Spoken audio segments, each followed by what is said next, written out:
I learned the hard way that a wedding can become a funeral for the person you used to be. At 10 in the morning, the chapel smelled like white roses, expensive cologne, and the kind of money that made people whisper instead of speak. Every pew was filled with alphas in tailored suits, omegas in silk gloves, family friends pretending not to stare, and reporters waiting behind velvet ropes because the Vale family never did anything quietly. I stood at the front of it all with my hands folded so tightly my knuckles ached, trying not to look as terrified as I felt. My name was Elliot Harper, 22 years old, pale as winter under the chapel lights, dressed in a cream wedding coat that had been fitted 3 times and still felt like it belonged to someone braver. Across from me stood Adrien Vale, my fated alpha, the man everyone said destiny had chosen for me before I was old enough to understand what destiny could cost. He looked perfect, of course. Golden hair brushed back, blue eyes calm, black tux sharp enough to cut glass. The kind of man people wrote magazine profiles about. The kind of man my family had spent years telling me I was lucky to have. So when the officiant smiled and asked if he was ready to complete the bond, I expected Adrien to take my hand. I expected the cameras to flash. I expected my mother to cry softly into a lace handkerchief. Instead, Adrien stepped back. Just one step, barely 12 inches. But it felt like the whole floor had opened beneath me. The chapel went quiet in that awful, hungry way crowds go quiet when they know something beautiful is about to break. Adrien did not look sorry. That was the first thing I noticed.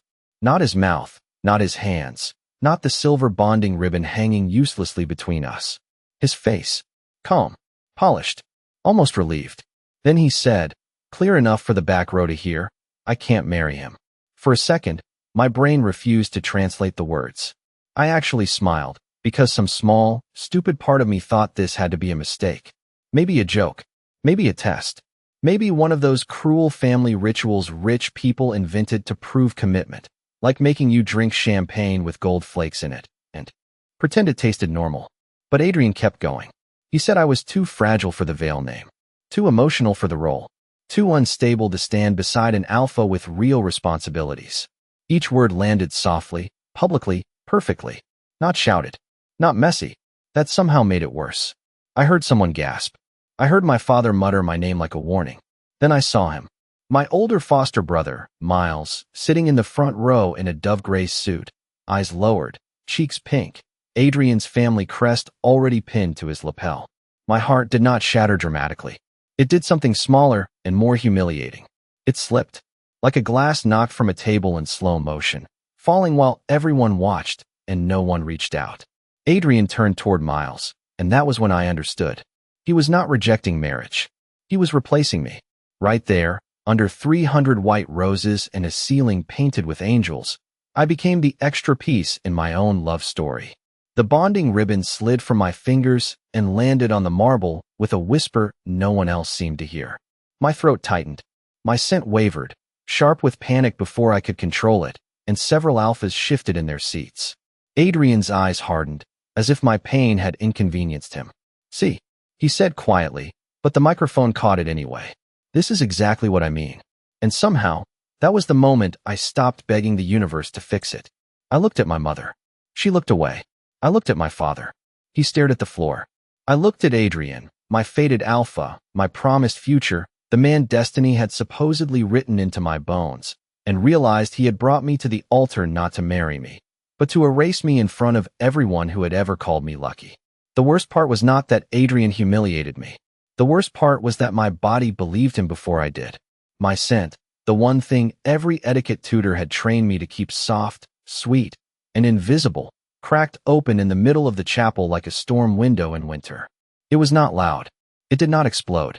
It simply slipped beyond me, cold and bright and trembling, carrying everything I had been trying so hard not to feel. Panic, shame, grief, the terrible little hope that Adrien might look at me and change his mind. Around the room, heads lifted, alphas straightened in their seats. Omegas pressed gloved fingers to their noses, not because I smelled bad, but because I smelled honest, and honesty at a Vale wedding was apparently more offensive than betrayal. I tried to breathe through it the way my handler had taught me. 4 counts in. Hold. 6 counts out. Smile like nothing hurts. Stand like you were made of glass, but would rather die than let anyone hear you crack. But my chest would not listen. My hands shook around nothing. The bonding ribbon was on the floor now, pale silver against white marble, looking so small I almost laughed. Imagine being ruined by something that weighed less than a napkin. Adrien stepped farther away, and the movement hit me harder than his words. He looked at the guests, not me, which somehow made it feel official. "This is what I warned you about," he said, voice low, careful, practiced. Elliot has always struggled with control. My mouth opened. Nothing came out. Control. That was what he called it. Not heartbreak. Not public cruelty. Not the fact that he had replaced me with Miles before the flowers had even started to wilt. Control. My father rose halfway from his seat, then sat down again when Lord Vale touched his sleeve. My mother clutched her little pearl purse to her chest and stared at the stained glass window above me as if the painted saints might give her instructions on how to abandon a son politely. Miles finally looked up. For 1 second, guilt crossed his face. Then Adrien reached for his hand, and Miles let him. That tiny motion did something no insult had managed. It made me quiet inside. Not peaceful, not healed, just quiet. The way a house goes quiet after everyone leaves and the lights stay on for no reason. The scent around me shifted again, no longer sweet, no longer begging. It turned clean and sharp, like snow falling over a burned field. Someone whispered that I was unstable. Someone else asked if security should be called. Security. For me. The groom who had not moved an inch. The Omega standing alone at an altar built for a promise. Nobody intended to keep. Adrien heard the whispers and used them like a ladder. He looked wounded now. Perfectly wounded. The kind of expression that made people want to forgive him for wounds he had caused. "I am doing this for the family," he said. "For everyone's safety." The microphone loved him. It carried every noble lie to the back of the chapel. I looked down at my white shoes, polished so brightly I could see the blur of my own face in them. I had spent my whole life being told that destiny was sacred, that a fated bond meant protection, devotion, a love written somewhere deeper than choice. But standing there under 300 roses with my family silent and my alpha ashamed of me, I finally understood the truth. Fate could point to a person. It could not make them kind. And Adrien Vale was not leaving me because I was too fragile. He was leaving because I had become inconvenient. The realization should have destroyed me. Instead, it steadied my knees. I bent down, picked up the fallen ribbon, and folded it once in my palm. When I looked up, Adrien flinched. Just a little. Barely enough for anyone else to see. But I saw it. For the first time that morning, he looked unsure. Maybe because I was not crying anymore. Maybe because the room had gone colder. Or maybe because somewhere beyond the chapel doors, beneath the nervous murmurs and the soft click of cameras, another sound had begun to rise. Slow footsteps, heavy doors shifting, a silence deeper than the first one spreading through the crowd. And every alpha in the room turned toward the entrance at once. The chapel doors opened so slowly they sounded less like doors and more like a verdict. Cold air rolled in first, sweeping over the marble aisle, stirring the white rose petals scattered at my feet. Then the candles bent toward the entrance, as if even the flames knew better than to stand tall. A man stepped into the chapel dressed entirely in black, and every whisper in the room died at once. I knew him before anyone said his name. Everyone knew him. Lucian Blackthorn, the villain of every noble family dinner story. The alpha mothers used as a warning when their children misbehaved. The man accused of ruining royal bloodlines, breaking old alliances, and sitting on a throne no one believed he deserved. He was taller than Adrien by several inches, with black hair touched silver at the ends and eyes the color of dark wine under winter light. His coat fell around him like a shadow pretending to be fabric, embroidered with black thread that only showed when the chandeliers caught it. Behind him stood 4 guards in long dark uniforms, silent as statues, but Lucian did not need them. The room had already surrendered to him. Lord Vale stood so fast his chair scraped the floor. "This is a private ceremony," he snapped, though his voice did not sound nearly as brave as he wanted it to. Lucian did not even look at him. That was almost funny. Terrifying, yes, but also a little satisfying in a way I would probably feel guilty about later, assuming I survived the next 5 minutes without fainting into the flower arrangements. Lucian walked down the aisle at an unhurried pace, each step measured, calm, impossible to ignore.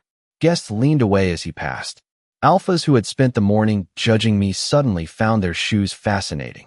Even Adrien went still, his hand tightening around Miles until Miles winced and gently pulled back. Lucian stopped 3 feet in front of me. Not too close. Not crowding. Not claiming space from me the way everyone else had done all morning. His gaze dropped to the silver ribbon folded in my hand, then lifted to my face. There was no pity in his expression. Somehow, that made it easier to breathe. Pity would have finished me. Pity would have turned me into a tragic little headline by lunch. Lucian simply looked at me like I was a person standing in front of him. Not a scandal, not a mistake, not a problem leaking scent onto expensive marble. Elliot Harper, he said, and my name in his voice sounded nothing like it had in Adrien's mouth. Not disappointed, not embarrassed. Careful, as if names were fragile things, and he had no intention of breaking mine. My throat tightened. I should have answered. I should have curtsied or apologized or done one of the 100 polite behaviors drilled into me since childhood. Instead, I stood there, clutching a ruined bonding ribbon like a very elegant disaster, and whispered, "Why are you here?" A faint, humorless smile touched his mouth.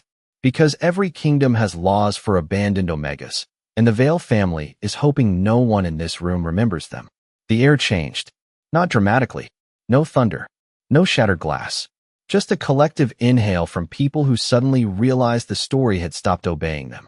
Adrien stepped forward. "Do not involve yourself in this, Blackthorn." Lucian finally looked at him, and Adrien stopped moving. "I am not involving myself in your wedding," Lucian said. "You ended that yourself." Then he turned back to me and removed one black glove with slow precision. He extended his bare hand, palm up, leaving the choice hanging between us like a bridge over dark water. No command, no demand, just possibility. "If you wish to leave this altar," he said quietly, "I can take you somewhere they cannot touch your name again." My heart kicked once, hard enough to hurt. Adrien laughed under his breath, sharp and ugly. "He is frightened," he said. "He does not know what he wants." For the first time all morning, anger warmed the cold place inside my chest. I looked at the man fate had supposedly chosen for me, the man who had mistaken my silence for weakness, and then I looked at the villain who was waiting for my answer. My hand shook when I placed it in Lucian Blackthorn's. But I placed it there anyway. The moment my fingers touched Lucian Blackthorn's palm, the chapel forgot how to breathe. His hand was warm, steady, and frighteningly gentle, which was unfair because villains were supposed to be easier to hate. They were supposed to have claws, dramatic laughter, maybe a habit of standing near thunderstorms. They were not supposed to hold your trembling hand like it mattered whether you broke. Adrien moved first, his polished calm finally cracking at the edges. "Elliot is still under my family's claim," he said, and the word claim made my stomach turn. 5 minutes earlier, I had been too unstable to marry. Now, apparently, I was property with paperwork. Lucian's thumb rested lightly over my knuckles, not trapping me, just grounding me. "The old law says otherwise," he replied. His voice carried through the chapel without needing the microphone. "If an Omega is rejected at the altar before witnesses, the abandoned party may accept sanctuary from any alpha of recognized noble standing."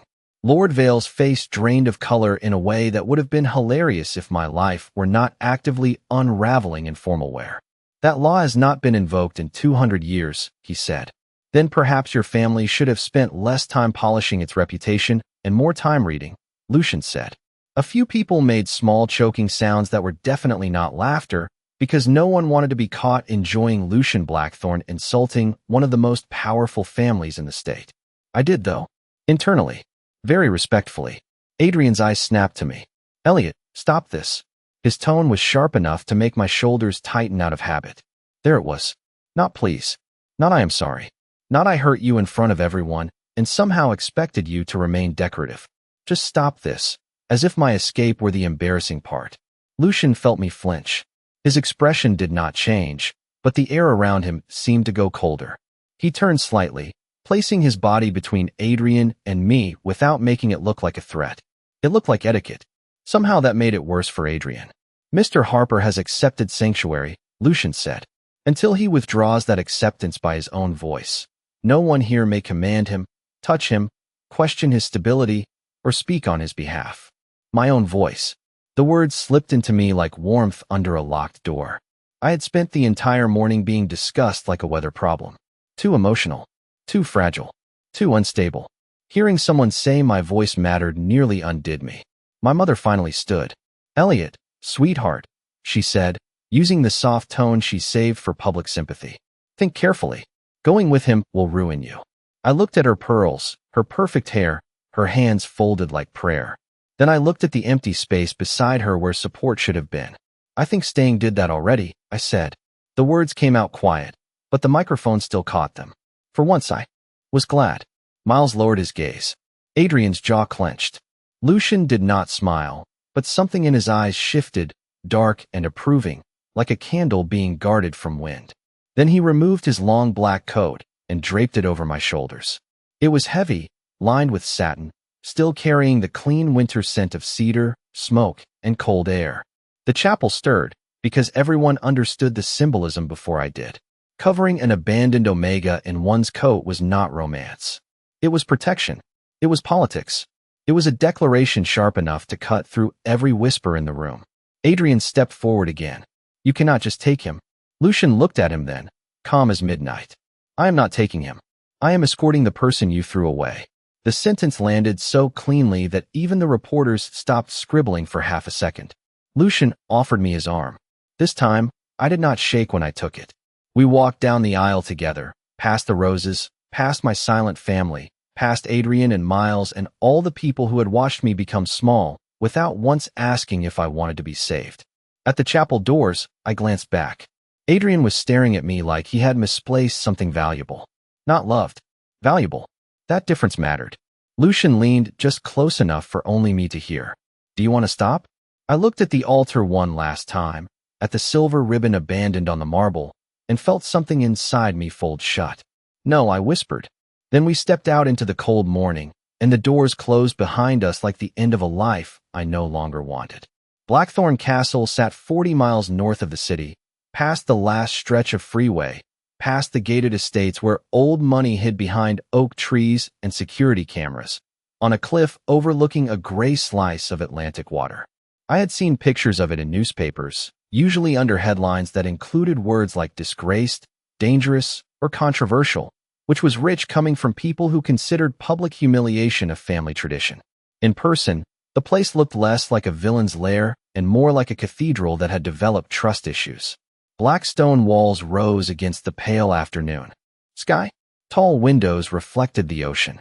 Iron gates opened before the car even stopped, and I sat in the back seat wrapped in Lucian's coat, wondering if shock could make a person polite forever because I had not screamed once. Not in the chapel.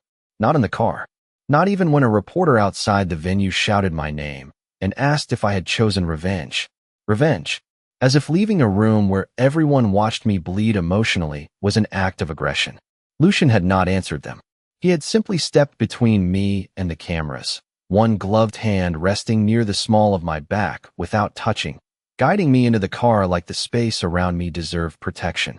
Now, as we pulled into the circular driveway, I expected chains. Guards. A cold room with dramatic curtains, and maybe a raven glaring at me from a bookshelf, because apparently my brain coped with trauma by becoming ridiculous. Instead, the front doors opened to reveal a quiet line of staff in black and silver uniforms. Every single one bowed. Not to Lucian. To me. I froze halfway out of the car. A woman with silver hair and sharp eyes stepped forward. "Welcome home, Your Grace," she said. I nearly turned around to see who she meant. Lucian, unfortunately, noticed. His mouth twitched like he was holding back the world's smallest smile. "This is Mrs. Calder," he said. "She manages the household." I looked at the woman, then at the castle, then at Lucian. "I think there has been a clerical error." Mrs. Calder's expression did not move, but her eyes warmed by exactly 1 degree. "We are very thorough with titles here, Your Grace." That should have frightened me. Maybe it did. But after a morning of being called unstable, hearing Your Grace felt so absurdly gentle that I almost cried in the driveway, which would have been inconvenient because the driveway was enormous and emotionally unsupportive. Inside, the castle smelled like polished wood, rain, and old books. Not a prison. Not a trap. There were fresh white lilies in the entry hall, a fire crackling in a marble fireplace, and no one stared at my rumpled wedding clothes as if I were a scandal wrapped in silk. Mrs. Calder led us up a grand staircase wide enough for 3 people to walk side by side, past portraits of unsmiling Blackthorn ancestors who all looked like they had disapproved of joy on principle. My room, apparently, was not in some distant wing. It was beside the eastern gallery, with ocean-facing windows, a private sitting room, and a bed covered in soft blue blankets instead of ominous black velvet, which felt like false advertising from a villain castle. There was tea waiting on a tray, along with toast, honey, fruit, and a small card that read, "Eat what you can. No pressure." My chest tightened. Lucian remained by the door, not entering until I looked back at him. "You may lock this room from the inside," he said. "No alpha will enter without your permission. Not staff. Not guards. Not me." I stared at him. "You brought me here and gave me a lock." His gaze held mine, steady and unreadable. "I brought you here because you asked to leave. The lock is so you know that still matters." Something inside me went very still. I had spent years being told protection meant obedience. Adrien protected me by correcting me. My parents protected me by silencing me. The Vale family protected me by deciding what I could survive.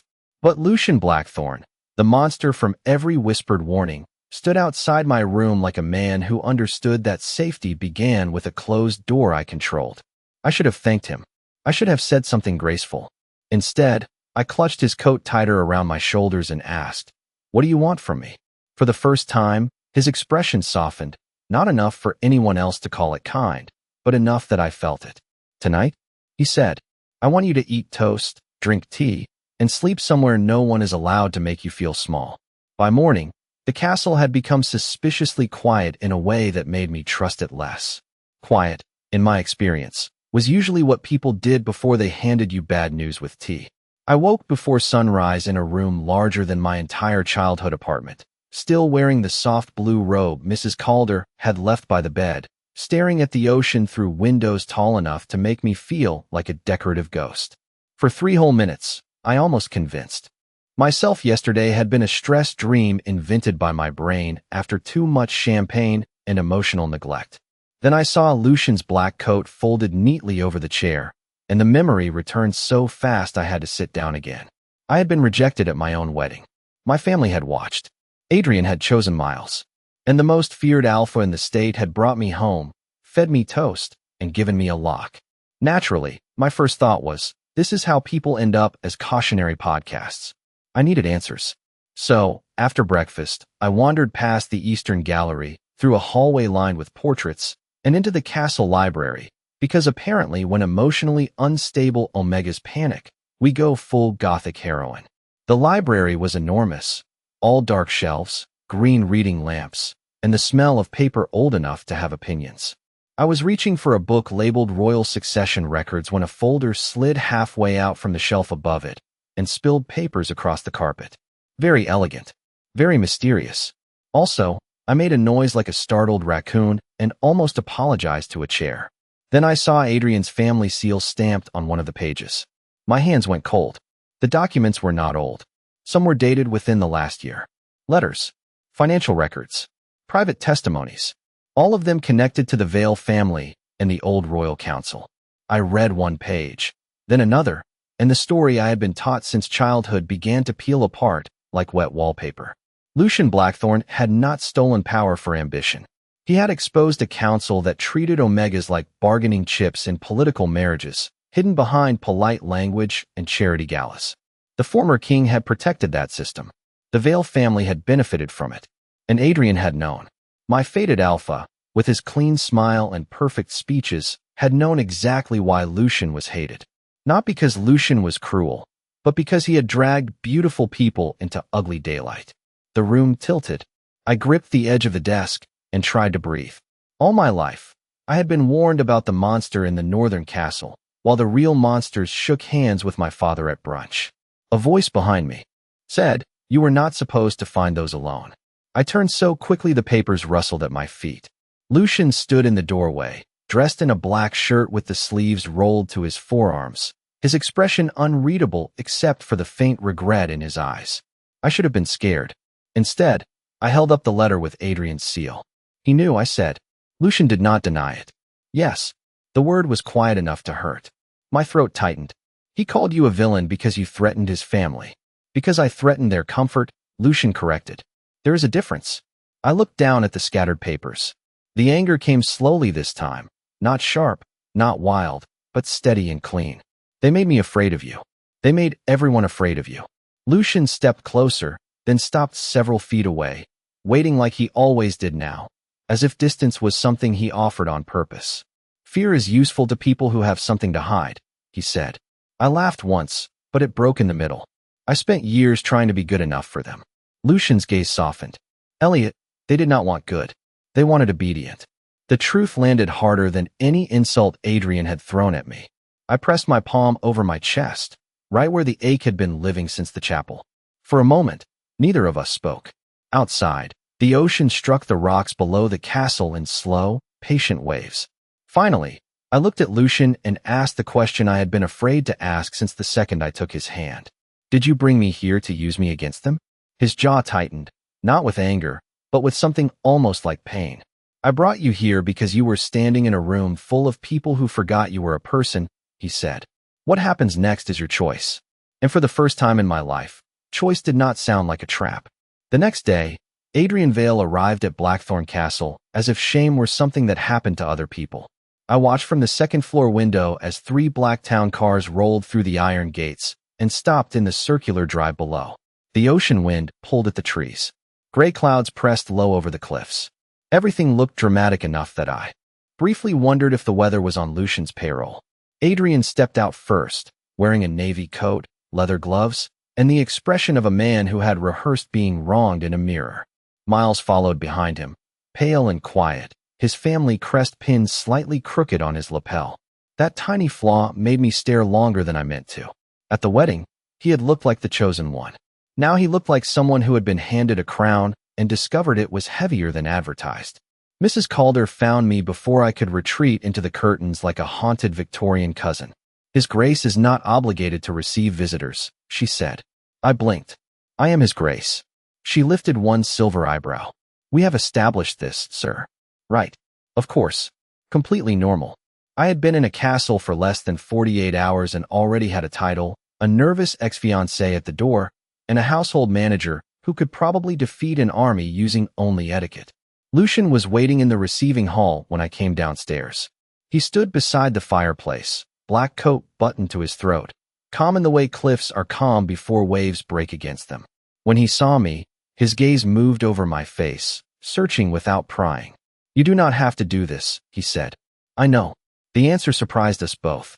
I smoothed my pale gray sweater with hands that only shook a little. But I want to hear what lie he brought all the way here. Lucian's mouth almost curved. A dangerous hobby. I used to collect them, I said. From Adrien. His eyes softened, and that was worse than a smile. The doors opened. Adrien entered like he still expected the room to rearrange itself around him. It did not. The staff remained still. Lucian did not bow. I did not lower my eyes.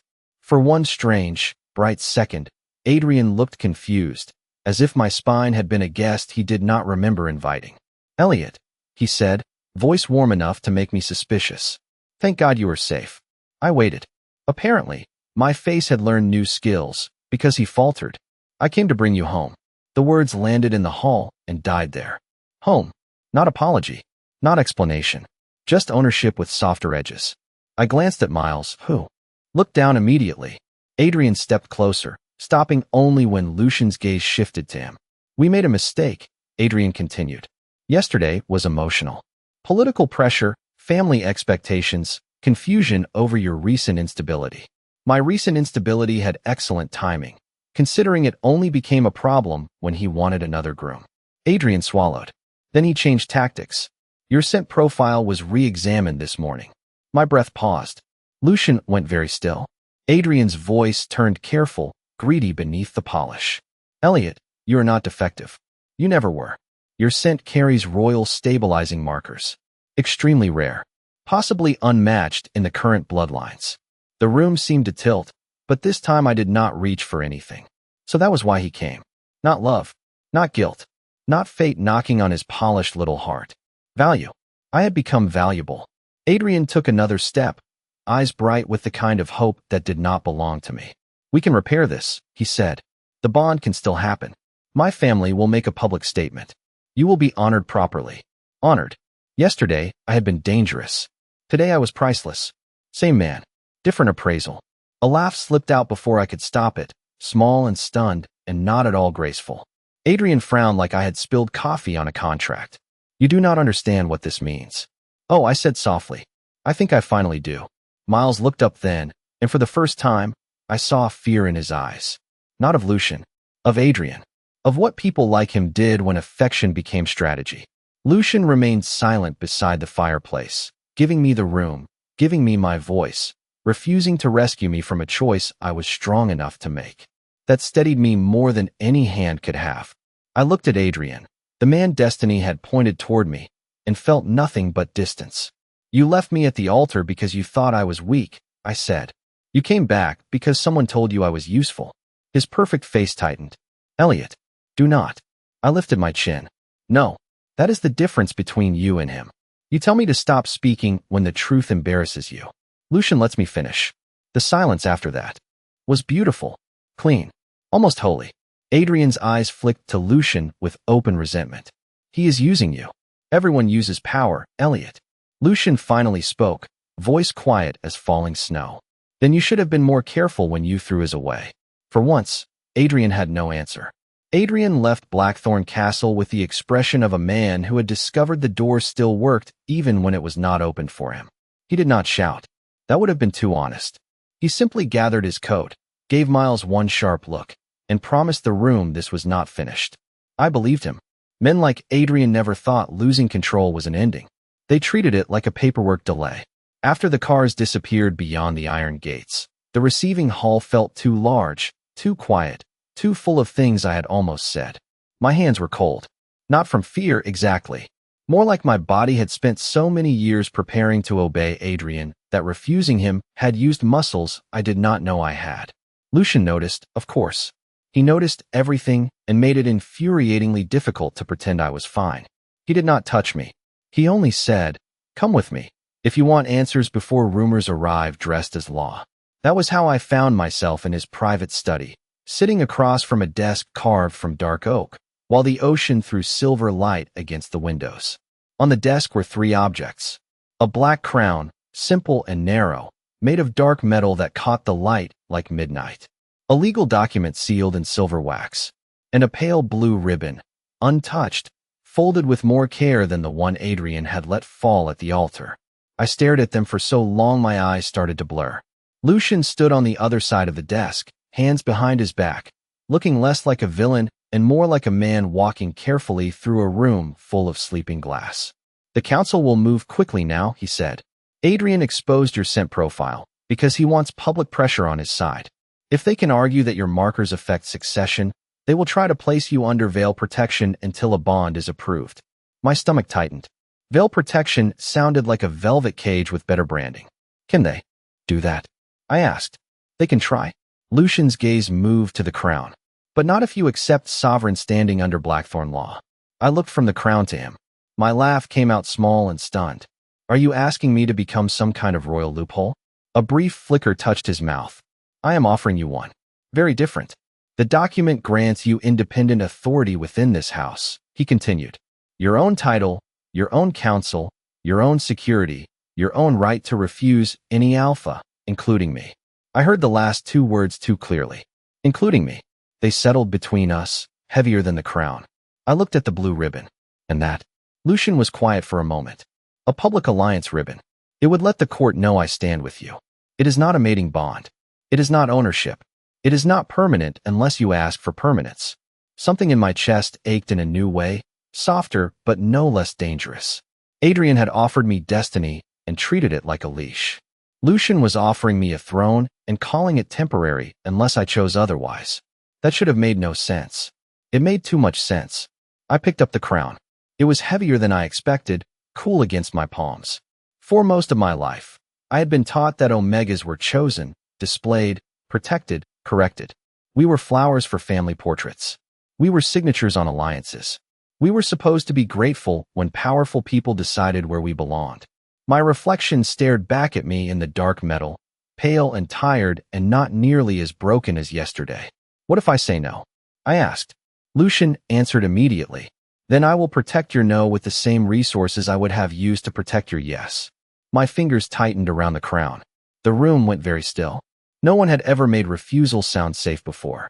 I looked up at him, at the feared alpha of the northern castle, at the man the world called a monster because he kept handing me choices instead of chains. Why? I whispered. Lucian's expression softened enough to hurt. Because someone should have done it before you had to ask. By noon, Blackthorn Castle filled with silk, cameras, old families, council members, and alphas pretending. They had not come to watch me stay politely ruined. The throne hall glittered with black marble, silver banners, and Atlantic sunlight cutting through the clouds, but all I saw was the second throne placed beside Lucian's overnight, draped in pale blue to match the ribbon shaking in my hands. Mrs. Calder adjusted my white coat and told me to breathe. I said I was, incorrectly but technically. Then the doors opened, and every stare turned toward me. Yesterday, fear would have bent me in half. Today, it was only weather, and I walked through it.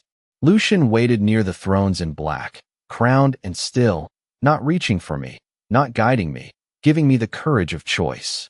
Adrien stood with Miles among the council, perfect in navy, until he saw the ribbon and the crown. For the first time, he looked afraid, not of Lucian, but of me having options. Lord Vale declared the proceeding illegitimate, calling me emotionally compromised and bound by prior family agreements. My parents avoided truth behind public grief. Then Adrien told me to stop embarrassing myself and come home. The hall went silent. I looked at him and finally understood. A home is not where people measure your worth before deciding whether to keep you. He called me confused, but I answered clearly. I had been confused when I mistook fate for kindness, being chosen for being loved, and his approval for safety. Then I turned to the court and said, Adrien did not lose me. He threw me away. The words struck like a blade. I took the black crown from Mrs. Calder, placed it on my own trembling head, tied the blue ribbon around my wrist, and offered Lucian the other end because I chose to. Before the court, Lucian Blackthorn knelt and kissed my knuckles with reverence, not ownership. I lifted his chin so everyone could see I stood beside him, not behind him. When I sat on the blue throne, Mrs. Calder bowed first, then the staff, the guards, and finally the council members who hated watching history change seats. Adrien never bowed. I no longer needed him to. I had entered as someone's unwanted Omega and sat there as a king who had chosen himself.